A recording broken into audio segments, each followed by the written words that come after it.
শেখো বাংলাদেশ, শেখো কিভাবে টি-20 ক্রিকেট খেলতে হয়।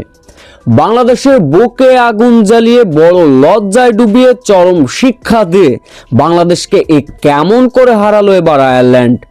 বিস্তারিত জানতে ভিডিওটি না টেনে সম্পূর্ণ দেখার অনুরোধ রইল। লিটন লিপুর তর্ক বিতর্ক ছাপিয়ে আয়ারল্যান্ডের বিপক্ষে মুখোমুখি বাংলাদেশ। পাওয়ার প্লেতে বেশ খরচে ছিলেন শরীফুল ইসলাম।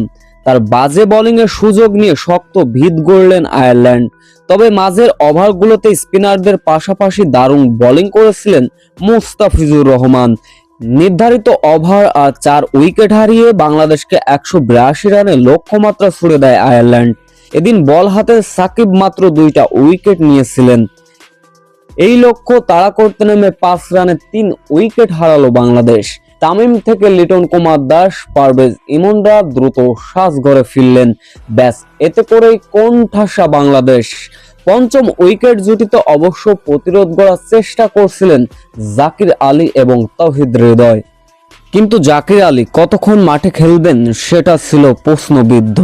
কিন্তু সেটাই হলো, জাকির আলী অফসাইডের বল লেগ সাইডে ছক্কা মারতে গিয়ে 16 বলে 20 রানে প্যাভিলিয়নে ঘুরলেন। তখন ছিল বাংলাদেশের দলীয় রান 71। এরপর 71 থেকে 74-এ 2 উইকেট কাটা পড়ল বাংলাদেশের। রিশাদ থেকে নাসিম আহমেদ এবং সাকিবরা, অর্থাৎ 74 রানে 8 উইকেট হারিয়েছিল বাংলাদেশ। তখনও ব্যাটিং করছিলেন তাওহিদ হৃদয়। স্বপ্ন শেষ হতে বসেছিল বাংলাদেশের।